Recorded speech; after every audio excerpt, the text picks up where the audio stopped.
Metro Baberspan 500 is one of the showpieces of the South African off-road season. This year the race, the second round of the National Championship, earned notoriety as the wettest Baberspan ever as heavy rain saturated the Western Transvaal. A 19-kilometer racing section on day one decided start position for the race proper, with pre-event favourites Buck Carolyn and Ken Trothammer first away in the Porsche-powered Natal Earthworks Raceco.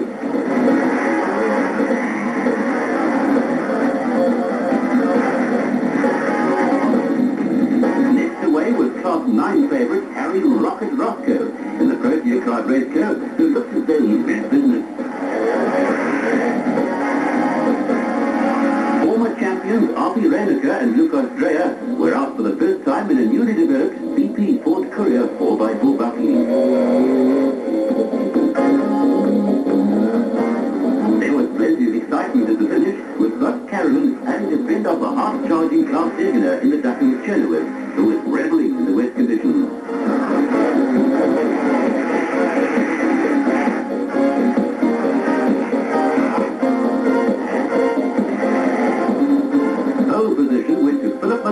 And Springbok Richard Leake in the turbocharged Toyota Hilux 4x4, while Ian Bell in the VW found a novel way to cross the finish line after steering on broke. There were encouraging performances from the Variawa-Hussein combination, newcomer Rob Gibson, and Cassie Coetzee and Wiley Harrington.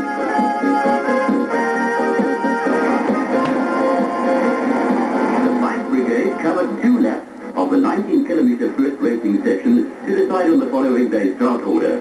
The difficult conditions were expected to favour the bigger capacity machines, and there was never any doubt the bikers were going to get wet and muddy. Winston Yamaha star Brian Brontekonen was one of the favourites in the 200 class, with tough opposition expected to come from teammate Richard Manning and Camel Sun City 400 winner Yuri Newman on the first Paradise Kawasaki.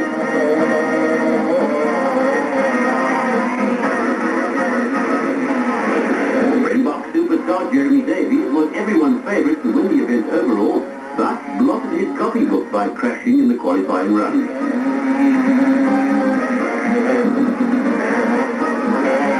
Nemo started out on a spectacular note on the Winston Yamaha and finally took 8th position on the grid. Errol Dalton took pole position ahead of Mark Myron and the Suzuki rider Patrick Andrews. The big name missing from the top 8 was Jeremy Davies.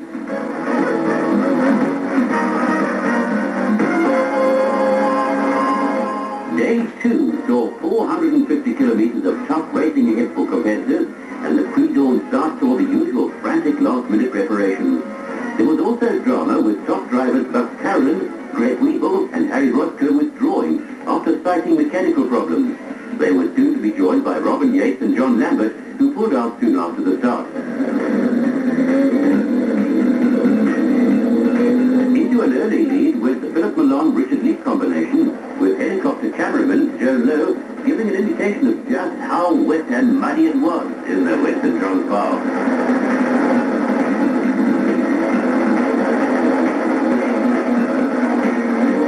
Baberspan winners and South African champions, Bertie Breslau and Dagmar Blankner, quickly slotted into second position. They were under pressure from Jerry Sinoy and Klaus Degener, who decided to share the driving and navigating duties.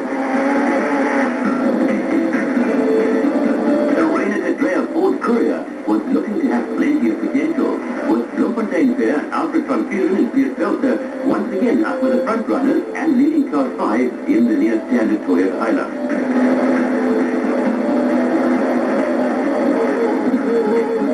Stephen Parker and BZ Fonsale were running in the top 10 and out in front in Class 7. As for the conditions, it was water everywhere. There was drama for Pinoy and Degener when they went farming and sent a few local inhabitants scattering. Getting back en route saw the pair almost having a coming together with Breslau and Blankner.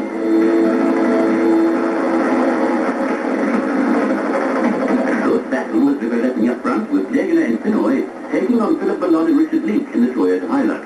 It was great fun for the leaders, but further down the field there was nothing to shout about. The conditions were taking their toll, with retirement mounting as crews bogged down in the mud and water.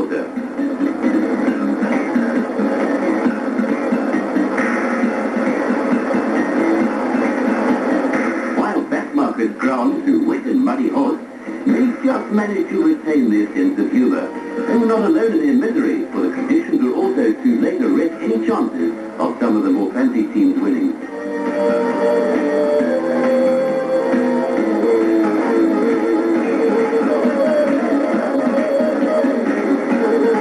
You wouldn't believe it, but people go off-road racing to have fun.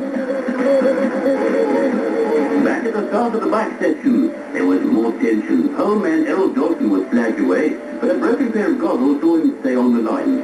While team manager Hilton Beattie frantically searched for replacement goggles, second man Mark Myron was sent on his way on the Capital Honda.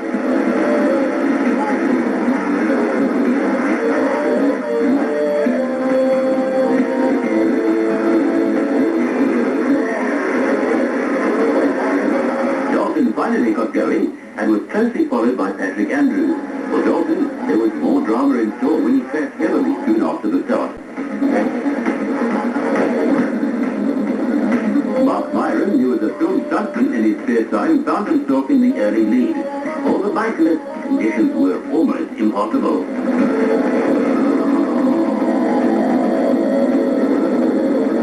The depth of the water along the middle Monarchy knocked Gavin Nimmo's feet off the footrest. But no self-respecting biker would think of doing anything but go flat out.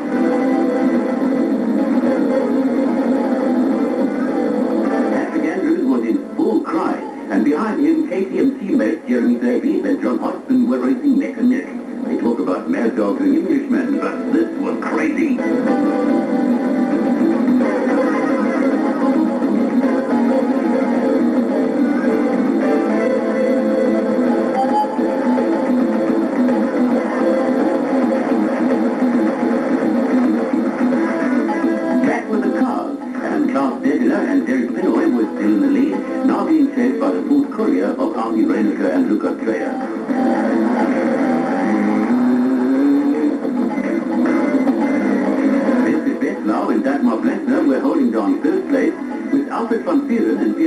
Up into fourth in a typically consistent performance.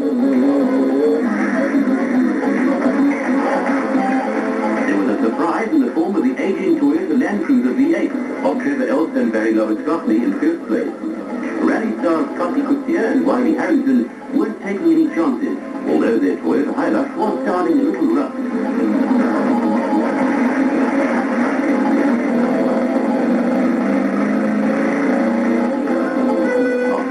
Mechanical problems, Philip Malone and Richard Leach were busy working their way through the field.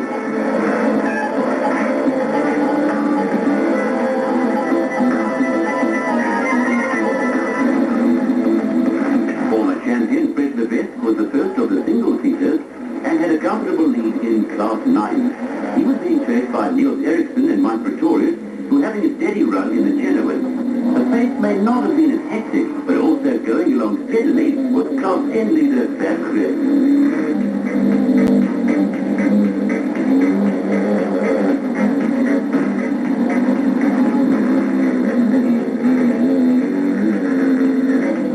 Stuntman and powerboat racer Paul Spearford, partnered by Ivan Bartholomew, was also running strongly and leading Class 4. On the bike front, a series of mishaps for riders who had been ahead of him saw John Hodgson into the lead on the KTM. Jeremy Davies was in second place on another KTM, but struggling with brake problems. Tucky Niemann was in contention, but later to break his collarbone in a heavy fall. Also in the walls was Yuri Niemann, who hurt his left foot badly and later had to have his big toe amputated. A couple of falls had seen Mark Myron slip down the field, but bikers are a tough breed. For Gavin Nimmo, there were problems of a different nature, and he was in trouble when the Winston Yamaha ran out of fuel.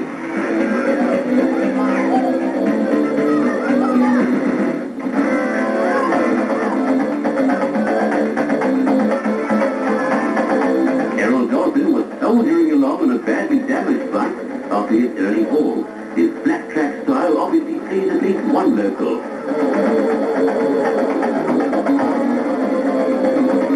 Kevin Tebbett was as spectacular as ever, but ruined the chance of overall victory by constantly stopping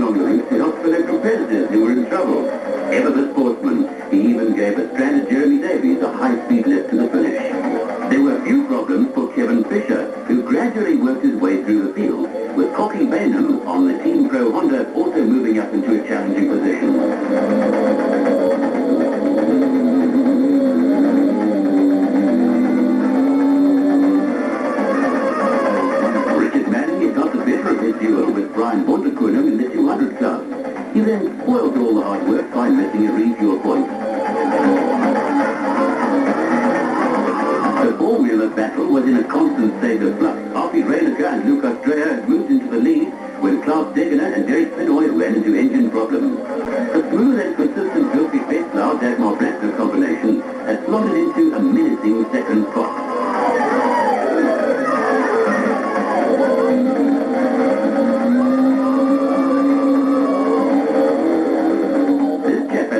And feet of outer conference is Piet Pelter, who is slipped into third place almost unnoticed. Philip Malone and Richard Leake in the Turbo Toyota were on one of their familiar charges through the field, with another Toyota pair in Cuddy Coutier and Wiley Harrington adopting a slightly more sedate approach in a bucky that still sounded rough.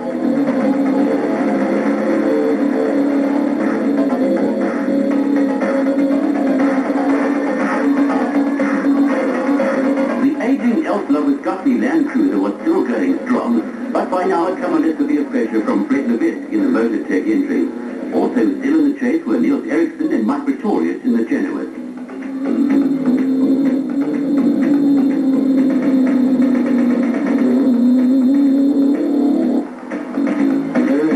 The 5 refuel points were a hive of activity, and each rider had a story to tell. I ran out of fuel twice, so to make us turn now. And I lost my rear brake, but I got stopped out now. Thank you.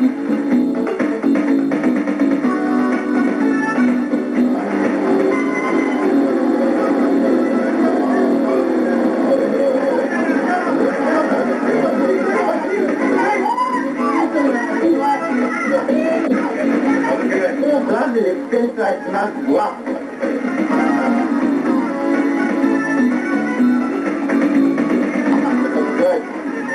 I'm going to catch this one.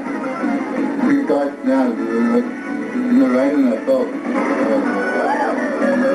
Even over 450 kilometers of bush racing, every second counts. Teenager Alex Vowles had taken over the 200 class lead with the demise of Manning, with Anthony Taylor also moving up through the field.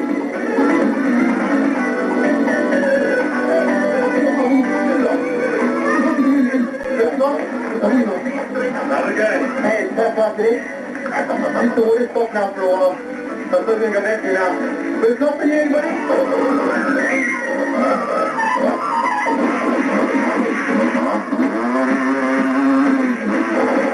The drama in the car category was far from over. While the Reiniger Dreyer and Westlau Blackner combination succumbed to river crossings, Alfred van Vieren and Piet Pelter moved into the lead via the simple experience of reversing through the deep water. It was unorthodox, but it worked, and that was all that mattered for the freight starters. Philip Malone and Richard Leake followed suit to move into second place. They moved back into the lead, but were hampered by niggling electrical problems which saw them drop back. There was plenty of tension at the finish as families, crew members and spectators waited for the leading cars. After a race so full of ups and downs, there was still a real chance of more late action. For Alfred van Vieren and Piet Pelter, there were no late hitches. They may have taken a back-to-front outlook to racing at one stage, but it paid off in a popular victory for a pair who have dominated Class 5 over the years. It wasn't all plain sailing, however.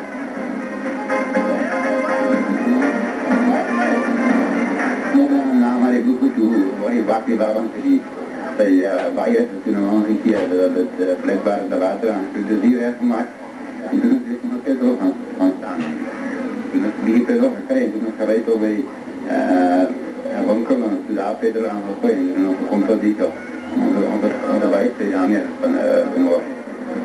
die wonen ook los van het verloor bij kerken te breken. Dat is nog afbouwen, is dat point en maar dat kan nog repareren.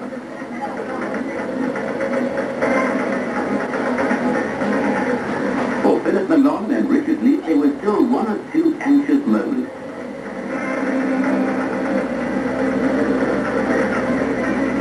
An electrical problem saw to it that they did not make it to the finish without again coming to a temporary halt.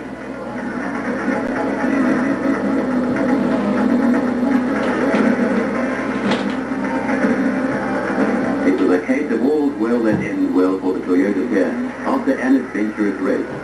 Second place overall in what was one long water splash and mud bath gave the pair victory in Class 6, with only 8 cars managing to make it to the finish.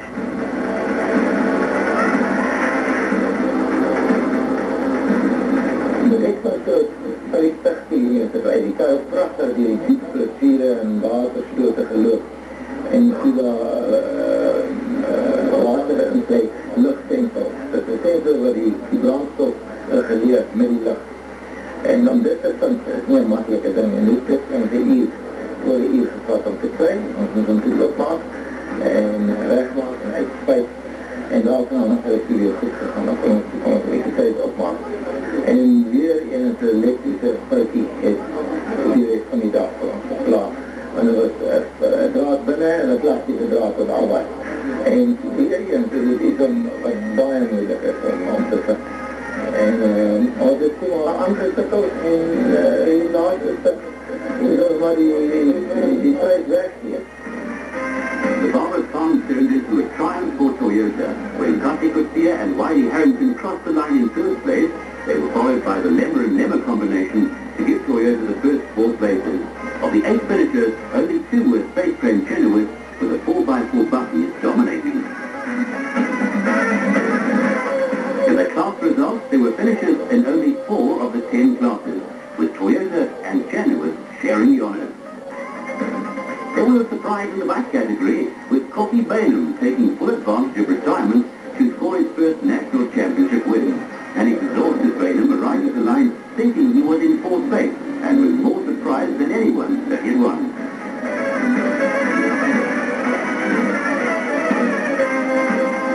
Tired as he was, Bainham managed to flourish at the end, and was delighted if slightly taken as that winner. Een van die ouders met meer van de bikes en die dieren, de drank.